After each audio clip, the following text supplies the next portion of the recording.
emergency, you can tap on my window. If you drop an item overboard, let me know when we get back to the station so we can send someone out to get that item for you. And finally, most importantly, when I come to a stop, you can stand up.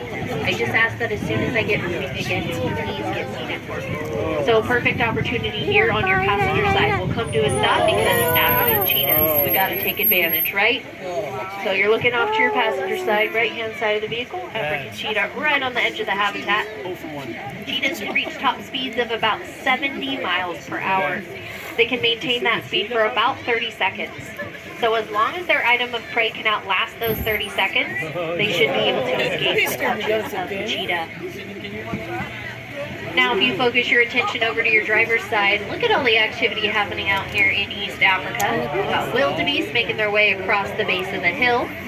We've got lots of different antelope all out and about, and quite a few of them are some that you don't see during the day typically. They're going to be hanging out, waiting till it cools off, till the sun starts to go down, and that's when they're going to become a little more active. During our tour today, we will be focusing on the adaptations animals have to survive in their homes. We might notice similar coat colors, the presence of horns, or even behavioral adaptations, all allowing them to survive and thrive. Yes, those antelope off to your driver's side with the adorable little faces, those are our Nile lechwe females, and those are one of the antelope you almost never see during the day. I always love this time of evening because we get to see them come out, graze on those grasses, and hang out near those bodies of water. I typically like to start off this portion of our tour with some history on the safari park. The founder, Dr. Schroeder, wanted to create a breeding facility for the San Diego Zoo. We are still considered a breeding facility today, and we have many conservation projects around the world. We currently have 8 conservation hubs, or areas where there are plants and animals of extra concern. We'll get to talk about a few of those hubs during our trip into Africa. Like I mentioned, we are still considered a breeding facility, and one of our main breeding projects is the area coming up on our passenger side. Lots of rhinos out and about, so definitely look off to the passenger side. We'll come to a stop here in just a moment, but most of them are right as we enter into the habitat. You can see about 4 or 5 of them. Here at the Nikita Khan Rhino Rescue Center, we are studying the reproductive systems of southern white rhinos. Now that's in hopes to help out their cousins, the northern white rhinos. There are only 2 northern white rhinos left on this planet, and they are both females. So our hope is that through our research, as well as the use of our frozen zoo, we can help bring these animals back from the brink of extinction. The frozen zoo is an area here at our park which houses genetic material for many different species. One of those species is the northern white rhino. It's a very complex process, but ultimately we're hoping that the southern white rhino females here can act as surrogate mothers to northern white rhino babies. If you look off to your driver's side, you have some great views of the lagoon where we have lots of local and visiting birds utilizing the space. The habitat beyond it is going to be all of South Africa, where we'll be spending a lot of our time during our tour. And many of the animals out here in South Africa, they are part of our Savannah Conservation Hub. Majority of the animals here at the safari park, they are part of an SSP, or a species survival plan. You can think of this as a dating app for these animals. Of course, we want to help them out and bring up their numbers, but it's important that we maintain genetic diversity. That means we need to keep track of who the mothers and fathers are. Oh, 1 second, radio call.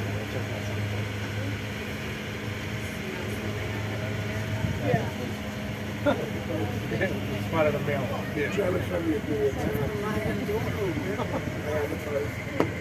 going to be really important. As we round the bend, usually I focus on our passenger side, but selfishly my favorite antelope are out. So keep your eyes on your driver's side, and before we head into South Africa, you're going to get a glimpse of the Gemsbach, they're going to be the gray-coated antelope, and they just happen to be nice up and close. So the Gemsbach live in areas where resources are very scarce. They're going to have these awesome facial markings called threat masks and long slender horns on their heads to make them look intimidating. Also, if you look towards the very front of the tram, two of them are sparring, doing that head-butting behavior. So not only can horns be used against predators or other herds, you can use them even against your herd mates, depending on what your conflict is about. It could be due to the fact that you are... Oops, hold on, sorry, the gate didn't want to let us in. Everyone good back there? Yeah. Okay. They could do this for mating, or because they have such limited resources, they need to discuss it this way with their herd mates. Just depends on the species and their needs. So a good thing to keep track of are the horns of different species, getting an idea of what they may need when it comes to resources. You can see a few more of those gemsbok coming up on your driver's side, as well as some darker coated antelope along the way. These darker coated antelope are going to be the sable antelope, and they typically live in areas where there's a lot of resources available to them. So the horns could be more so for mating. If you look off to your passenger side, right up next to our pathway are some great views of the Sommerings gazelle. Really light tan top coats. This is going to be helpful in camouflaging in their really dry environment. When you see bright white underbellies, which a lot of the species out here will have, that's going to be a way for them to cool down. It's a way to reflect sunlight and heat off themselves.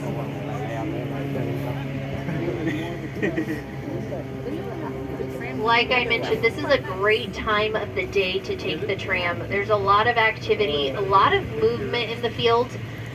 The sable antelope are a great example. Those again are the dark chestnut colored antelope on your driver's side. They typically don't move too much during the day. They're usually in a circular formation.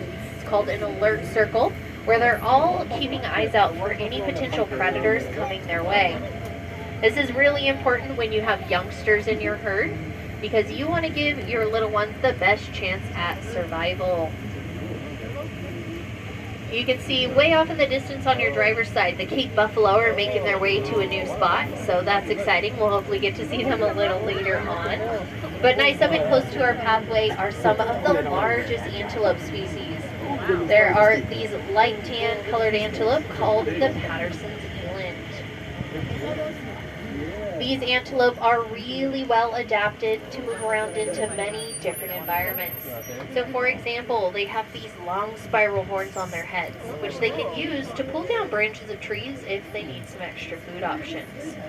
They also have a skin fold at the base of their necks called the dewlap. This is going to help them keep cool. Mira, los cuernos los tienen retorcidos, mira. Next thing to notice are the perfectly trimmed trees off to our driver's side. There's about 5 of them all trimmed at the same height, and that is thanks to the giraffes out here. They come out to manicure these trees at least once a day, but it's usually more than that, because it gives them an extra food option and in turn creates nice little shade trees for everybody else to hang out under. It can get pretty hot here at the safari park, so these animals know to go seek those shady trees when it's just a little too warm. It's important to keep in mind that the larger the animal is, the harder it is for them to cool down. It takes them a lot of energy. So things like the dewlap on the Patterson's Eland or the large ears of an elephant is going to help cool them down. Maybe not the way you think. A lot of people think elephant ears are going to act as big fans, which I guess perhaps could help a little bit. But they have a bunch of blood vessels running through their ears or in the dewlap of the Patterson's Eland. It's going to cool the blood down and then send that cool blood through their bodies. Over to your passenger side, what a great view of a critically endangered species. These are the Somali wild ass. There is thought to be less than 200 individuals left on this planet. So we are very lucky to have a herd of them here. Son burros, pero les pintaron los pies. Those little zebra stripes on their legs, those are known as follow me marks. And this is just a way for the herd to keep together and follow along with each other. So most of the Maasai giraffe have migrated to their evening spot where there's extra food set out for them, but this female is our friend today. She's hanging out in great view on your driver's side, and she's even sticking out her long dark tongue. Raise your hand. Do you see her long dark tongue? None of us? Okay, we'll keep watching. She's going to have this very long tongue. It can reach the distance from your fingertips to your elbow. It's prehensile, which means it has the ability to wrap around the leaves, and it's dark in coloration to act as a sunscreen. So since their tongues are out for such a long period of time during the day. Now this species of giraffe is the tallest, reaching upwards of 18 feet tall, and its extra blotchy spots is going to be their camouflage underneath those shadowy trees. I mean, if you think about being 18 feet tall, it's probably pretty difficult to blend in. So they do have to get a little creative. You can see some of the animals might be alert looking off into the next field habitat. I saw some of the grubby zebra boys running around. So we have some good views hopefully coming up ahead here. As we leave South Africa, you can see a few more of those Maasai giraffe off to your driver's side. But now we're going to be heading into Central Africa, where I do recommend keeping your eyes on the driver's side because we have a lot going on out in this field, and that's going to give you the best potential to see as many of the animals out here as possible. On that driver's side, over the tops of the shade structures, you can see the male roan antelope. They're going to have threat mass and horns because this species is really good at defending territory. So how we saw that sparring behavior with the gemsbok, this species, both males and females, will do that same behavior pretty frequently. And that is all to discuss who gets the best spot when it comes to territory. If you look out into the field of Central Africa here, you may be noticing there's a lot of hills, there's rock rings, lots of good hiding spaces. Well, if you're a baby antelope, this is an ideal habitat. Mother antelope are typically going to tuck or hide their babies away for the first few weeks of their lives. This is going to be done to keep them safe and out of the view of predators in order to give them that best chance at survival. If you put on your good eyes, you're going to see down below in the valley, out on that driver's side, there's a couple different male antelope. The shaggy coated antelope are going to be the lowland Nyala, and this is the same antelope species that lives across from tram stations. So if you were waiting in line and you saw some antelope across the pond or across the roadway there, those are going to be lowland Nyala. There's mostly females in that habitat, but one lucky male who was just introduced out there. I do want to mention it can get a little breezy up here, so hang on to those hats. We're going to come to a brief stop though, because what a great view it is up here. It is a little sunny, but if you look out on your driver's side, you'll see the view I'm talking about. You are able to see all the way down to the lagoon where we first started our tour. Now in this African loop, we could fit the entire San Diego Zoo. So there is a lot of room for these animals to roam and mingle with one another. If you see any movement off to your passenger side, you are looking into our forest habitat. Every species who lives in this habitat, they are going to have a rusty coloration to their coats. Again, that rusty coat is going to help them camouflage in a more green environment. When you see animals with white vertical stripes, that's going to indicate they live in a forested environment. That's their camouflage amongst the trees. It's going to work very similar to the giraffes. And what it ultimately does is it breaks up their outlines, making it really difficult for that predator to spot them. Now, focus your attention over to your driver's side. You have two of those grubby zebra males acting very rambunctious. This is a bachelor herd of all males out here, but animals like zebras and horses are part of the equine family. So you're going to see a lot of dominance behaviors going on based on their social hierarchy. They're telling one another who is boss. Oh, this is always so fun. We'll try to come to a stop here. I wanted to make sure we could catch up with them before they got running off again. So this species of zebra is the largest species. It can also have the most narrow striping pattern. Oh, the roan antelope lamb down below. And those stripes on the zebra are their camouflage. Oh, well, there they go. So the camouflage happens based on the fact that when a predator is near, these zebras are all going to start running in different directions. And it makes it really difficult for that predator to pick out just one of them. My guess is you'll probably see those males running around the field, so might have some more glimpses of them as we make our way down. But I do want to mention that this entire passenger side part of our loop here is going to be part of our Southwest Conservation Hub, which includes coastal sage scrub. And coastal sage scrub is an endangered habitat with about 15% left on the planet. What's good about the safari park is we have about 1,800 acres of space, and about 900 of that is dedicated just to the conservation of plants alone. Because without plants, we don't have food and shelter for all the wonderful animals who live here. You can spot the rest of those male zebras down towards the front of the tram on that driver's side, all hanging out for the extra food set out for them.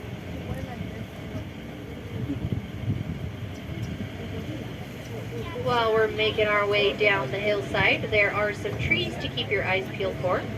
Those are the trees with taco-shaped leaves, mostly found on your passenger side. This plant is the laurel sumac, and it is native to California. Since we don't typically get a lot of rainfall here, this plant has adapted to use those taco-shaped leaves to collect the morning dew. And then trickles it down into its root system, and it's able to stay green all year long. We are entering back into South Africa, so we can expect to see a few familiar faces along the way. If you remember, we had a couple species to look forward to that were hanging out on this portion of the loop. It's always nice to get another vantage point of some of the species you saw already. Maybe notice a different adaptation or feature of the animal. And it's a perfect example of, like I said, they have the freedom to move around. So there are some days where I can do a tour, I'm out here 25 to 30 minutes, and everybody completely shifts by the time I make my way around. It doesn't hurt when we have babies out here to look forward to. Between us and the San Diego Zoo, there's about a baby of any given species born a day. So there is usually a little one to be found out here, or at least throughout your visit of the park.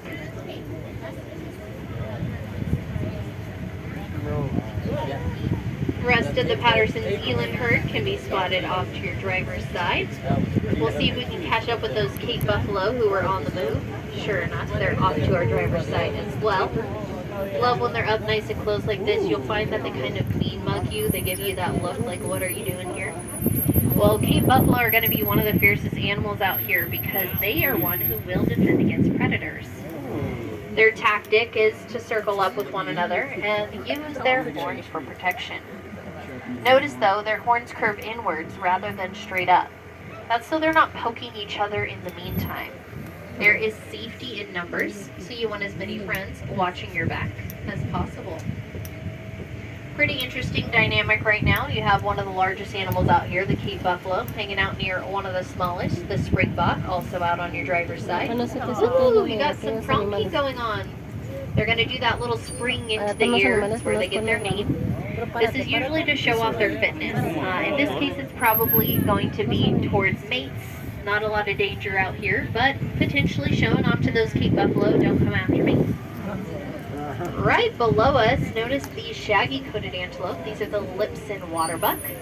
Their shaggy coats are going to act similar to a wetsuit for a surfer. Their tactic to avoid a predator is to head into the bodies of water because most won't follow them in, and they're able to dry off nice and quick due to the oils in those shaggy coats.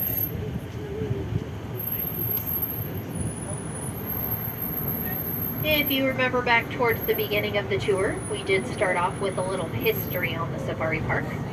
There is a story I like to share about our passenger side. This hilltop is called Avmani Point. And this was Dr. Schroeder's favorite spot to bring people. He knew how important it would be for animals to have lots of room to roam. So he would bring people here to share that vision and show off the expansive landscape. Animals like the southern white rhino really benefit from this. They previously had a difficult time with reproduction while in zoo settings. Once we brought them here, gave them all this space, and allowed them to live in social groups, we found that they've been extremely successful. We have had over 100 southern white rhino babies born here. Our newest addition was born back in August. This is all really exciting news and gives us great hope for the future of the species. The important thing to keep in mind is many rhino species are still endangered. That's going to be due to poaching for their horns. There's our entering into East Africa yet again. This habitat is about 60 acres, so there's a lot of room for these larger animals like the giraffes and rhinos who live out here to utilize this space with the many different antelope species. You notice that many of the animals can really thrive out here. There's bodies of water, hillsides, a little bit of sandy areas, so a lot of movement can happen out here. We're getting nice views of the male Cape buffalo. Much larger horns than the females. But we'll keep trucking along here because I see we might get some views of those East African giraffes up ahead. However, there's a southern white rhino really taking advantage of golden hour out there on the hillside. If you can get a good watch on one of their ears, the rhino ears can move independently of one another. So one ear can face forward while the other faces backwards. What they're doing is acting like little satellite dishes to collect all the sound, because rhinos don't have the greatest eyesight. There's quite a few more rhinos up above, hanging out by one of the feeding stations. Also have some views of the fringe-eared oryx. They look almost identical to the gemsbok. Come to a pause Está el here, we have our rinoceronte, mira. time spotting the rhino. Again, up towards the front of the tram on that passenger side. Might be able to see some other antelope making their way across. But as we begin to round the bend here, you do have a couple of the East African giraffes. It looks like a couple of the adults are coming into view. You'll notice their spots look slightly different from the Maasai giraffe, which is going to be based on the habitats they live in. Take notice of one of the youngsters sort of doing the splits near the edge of the water. Because of their height, that is a way that they have to reach down in order to get any food or water that may be on the ground. That's why they typically like to eat off of trees. That's more at their height level, of course. As we start to round the bend here, you can continue your views into that gate labeled 1. You might be able to see some other animals hanging out near the watering hole. If you didn't know that that is called You Are an Ally for Wildlife. Every dollar you spend here today goes directly back into caring for all these wonderful animals. Without your support, we would not be able to continue our conservation efforts around the world. So thank you. I hope you enjoyed your tour of Africa and that you were able to learn a little bit about the animals we saw. Maybe you got if you wanted to get one last animal in, you can check out the Lowland Nyala females off to your driver's side. But as we come to